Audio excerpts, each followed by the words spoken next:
చరిత్రలో ఈ 75 సంవత్సరాల స్వతంత్ర భారతదేశంలో ఒక రాష్ట్రం ఒక సంవత్సరం లోపల ప్రభుత్వ ఉద్యోగాలు 50,000 పైన నియామకాలు చరిత్రలో జరగలేదు.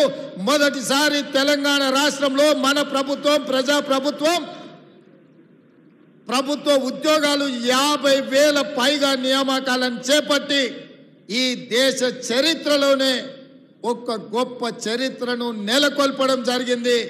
ఈ రోజు అందుకే నిరుద్యోగ యువకులు ప్రభుత్వం నోటిఫికేషన్ ఇచ్చిందంటే 100% పరీక్షలు నిర్వహించి ఫలితాలను ప్రకటించి ఉద్యోగ నియామకాలు పత్రాలు అందజేస్తారని ఈ ప్రభుత్వం మీద సంపూర్ణమైన విశ్వాసం నమ్మకంతో ఏకాగ్రతతో చదువుకుంటూ ఈరోజు పోటీ పరీక్షలకు ఈరోజు ప్రిపేర్ అవుతున్నారు. దానికి ఉదాహరణ టీచర్ల నియామకం.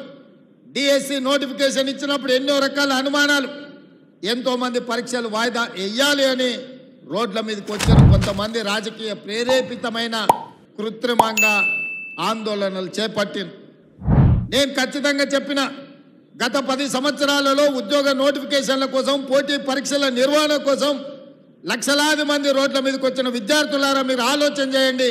పరీక్షలు వాయిదా వేస్తే ప్రభుత్వంలో ఉన్న వాళ్ళకు పోయేది ఏమీ లేదు. పరీక్షలు వాయిదా వేస్తే మీ కాలం, మీ జీవితం, మీ అవకాశాలు సన్నగిల్లుతాయి. మీ తల్లిదండ్రులకు మీ మీద, ప్రభుత్వం మీద నమ్మకం, విశ్వాసం పోతుంది.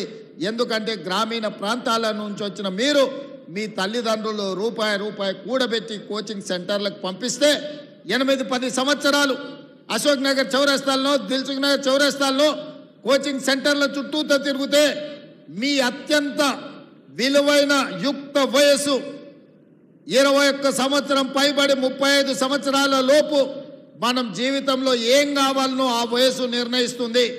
మనం డాక్టర్ అవుతామా, లాయర్ అవుతామా, ఇంజనీర్ అవుతామా, ఐఏఎస్ అవుతామా, ఐపీఎస్ అవుతామా, లేకపోతే ప్రజాప్రతినిధి అవుతామా, ప్రజాసేవకుడు అవుతామా, వ్యాపారంలో రాణిస్తామా అనేది 21 సంవత్సరాలు పైబడి 35 సంవత్సరాల లోపు మన భవిష్యత్తు నిర్ణయం జరుగుతుంది.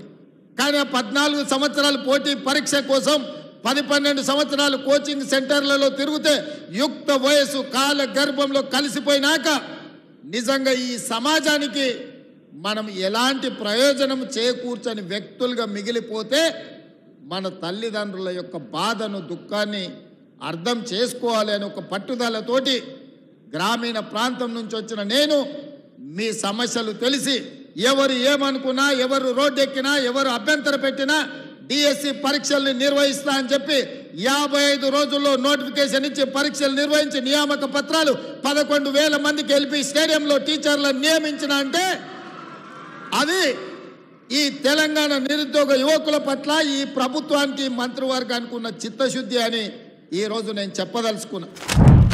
ఇవాళ 50,000 ఉద్యోగాలు ఇచ్చినామంటే ఇవాళ మా కుటుంబంలో మా మంత్రుల పిల్లలకు, మా ఎమ్మెల్యేల పిల్లలు మేము ఎవ్వరం ఉద్యోగాలు తీసుకోలేదు. 90% నాకు తెలిసినంత వరకు.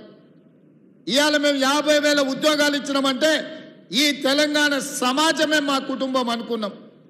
మీకోసం సేవ చేయడం ఒక గొప్ప అవకాశం అనుకున్నాం.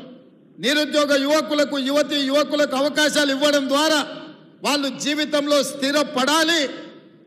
ఈ దేశ ప్రయోజనాల కోసం, ఈ దేశ అభివృద్ధి కోసం మీరు ప్రయోజకులుగా మారాలి అని మేము చిత్తశుద్ధితో, ఏకాగ్రతతో పని చేసినాం. ఎంతోమంది తిట్టినరు, ఏం పోయేకాలం ఈ ముఖ్యమంత్రికి పరీక్షలు వాయిదా వేయమంటే ఎందుకు వేస్తలేడు అని. నేను ఒకటే నిర్ణయించుకున్నా, వాయిదాలు వేస్తే లక్షలాది మంది నిరుద్యోగ యువకులు కోచింగ్ సెంటర్ల చుట్టూతో తిరుగుతూనే తల్లిదండ్రులకు భారం అవుతారు. ఆ భారము మొయ్యలేని పరిస్థితిలో తల్లిదండ్రులకు తమ మొహం చూపించలేక పిల్లలు ఆత్మహత్యలు చేసుకుంటారు. అదే పరీక్షలు నిర్వహించి ఫలితాలు ఇస్తే ఉద్యోగాలు వచ్చిన వాళ్ళు ఉద్యోగాల్లో చేరుతారు. ఉద్యోగం రాని వాళ్ళు ఇంకొక ఉపాధి ఉద్యోగ అవకాశాలను వెతుక్కుంటూ వారు నిర్ణయం తీసుకుంటారు. అందుకే పోటీ పరీక్షలు నిర్వహించిన. ఇదే కాదు, ఈరోజు గ్రూప్ 1 జరిగినప్పుడు కూడా గ్రూప్ 1 పరీక్షలు వాయిదాలు వేయాలని మన ప్రభుత్వం ఇచ్చిన జీవోలలో కోడిగుడ్డు మీద ఈకలు పీకినట్టు పీకాలని, తప్పులు పట్టాలని హైకోర్టు నుంచి సుప్రీంకోర్టు వరకు అన్ని దగ్గరలకు పోయినారు. ఎక్కడ కూడా వాళ్ళ వాదన కోర్టులు సమర్థించకపోను, తిరస్కరించి పరీక్షలు నిర్వహించమన్నారు. లక్షలాది మంది నిరుద్యోగ యువకులు గ్రూప్ 1 పరీక్షలకు ప్రిపేర్ అవుతుంటే పరీక్షలు నిర్వహించమని ధర్నాలు చేసిన వాళ్ళు పరీక్షలు వద్దు అని కృత్రిమమైన ధర్నా ఒక రాజకీయ పార్టీ ప్రేరేపించిన ధర్నా చేస్తే నథింగ్ డూయింగ్ అని గ్రూప్ 1 పరీక్షలు నిర్వహించిన మెయిన్ ఎగ్జామ్స్ కూడా నిర్వహించినాం. తొందరలోనే తెలంగాణ రాష్ట్రానికి 2011 తర్వాత గ్రూప్ 1 పరీక్షలే నిర్వహించలేదు. ఉమ్మడి రాష్ట్రంలో 2011లో గ్రూప్ 1 నియామకాలు జరిగితే ఇవాళ 2024కు వచ్చినాం. 13 సంవత్సరాలలో తెలంగాణ రాష్ట్రంలో గ్రూప్ 1 ఉద్యోగ అవకాశాలు నిరుద్యోగ యువకులకు రాలేదు. ఆనాటి ప్రభుత్వం 2017లో నోటిఫికేషన్ ఇచ్చినా పరీక్షలు నిర్వహించకుండా వాయిదాలు పెట్టుకుంటూ నిర్వహించిన పరీక్షలు ప్రశ్నాపత్రాలు జిరాక్స్ సెంటర్లలో అమ్ముతుంటే ఆ రోజు ఖచ్చితంగా మాట ఇచ్చిన అధికారంలోకి వచ్చిన ఎంబడే గ్రూప్ 1 పరీక్షలు నిర్వహిస్తాం, ఖాళీలను భర్తీ చేస్తామని ఇవాళ గర్వంగా నేను చెప్తున్న తెలంగాణ పబ్లిక్ సర్వీస్ కమిషన్ సంబంధించిన ఈ రోజు రిటైర్ అవ్వబోతున్న మహేందర్ రెడ్డి గారు చైర్మన్గా చాలా దీక్షతో ఈ పరీక్షలను నిర్వహించి ఈ రోజు మెయిన్ ఎగ్జామ్స్ కూడా కంప్లీట్ చేసిన తొందరలోనే 563 మంది గ్రూప్ 1 అధికారులను ఈ తెలంగాణ నిర్మాణంలో భాగస్వాములను చేయబోతున్నాం. ఇవాళ ప్రక్షాళన చేసిన తెలంగాణ పబ్లిక్ సర్వీస్ కమిషన్ మా పనితనానికి ఒక గీటురాయి, చిన్న ఆరోపణ లేకుండా ఈరోజు పబ్లిక్ సర్వీస్ కమిషన్ పనిచేస్తుంది.